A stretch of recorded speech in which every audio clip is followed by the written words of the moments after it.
Bwana Seneta.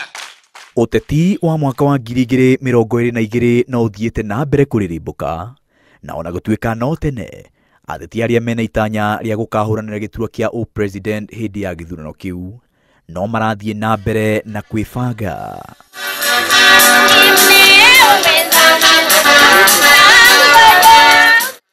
Na riu ambunge eeri kuuma ciama cia Wiper na KANU ni manjiriirie mubango wa kurehe hamwe atongoria a ciama icio Kalonzo Musyoka na Gideon Moi. Mubunge wa Tiati William Kamket na seneta wa kaunti ya Kitui Enoch Wambua maugite ihinda ni ikinyu Kalonzo na Moi manjiriirie mutaratara wa kubanga uria magatongoria bururi.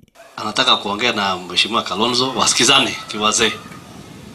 Si maneno baada ya Uhuru kumaliza taenda aje? Taenda Ukambani ama itakuja kwa huyo kijana ya Nyayo ama itaenda namna gani? Si tuongee tukae. Kiongozi wenyu, mtoto wenyu Stephen Kalonzo Musyoka akae chini na Gideon Moi waanze kufikiria kuhusu maneno ya Kenya.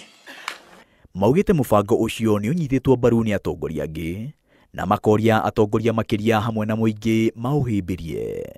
Leo asubuhi nilipokuwa nakuja huku nikapitia pale Kabarak, nikapatana na mzee Moi mwenyewe na nikamwambia nakuja Ukambani. Hey. Mzee aliposikia naenda Ukambani karibu anaruka kwa kiti. Nasema uko ni roho yangu iko Ukambani. Kijana yangu unaenda Ukambani, shika hii baskeli yangu. Ndaka nipatie hii baskeli tumekuja naye sasa hii.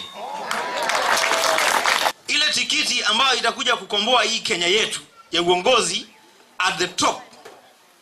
Hiyo tiketi ndani yake haiwezekani kama Stephen Kalonzo Musyoka yuko hapo ndani. Kama Gideon Moi ayuko hapo ndani. Maya marathie na mbere oriri ambunge kuma miene tiganite ya bururi mathiete na mbere kunyita mbaru itanya ria munini wa President William Ruto gukahurana na giturwa kia president mwaka ucio wa 2022. Maina wa Wairegi, Inooro TV.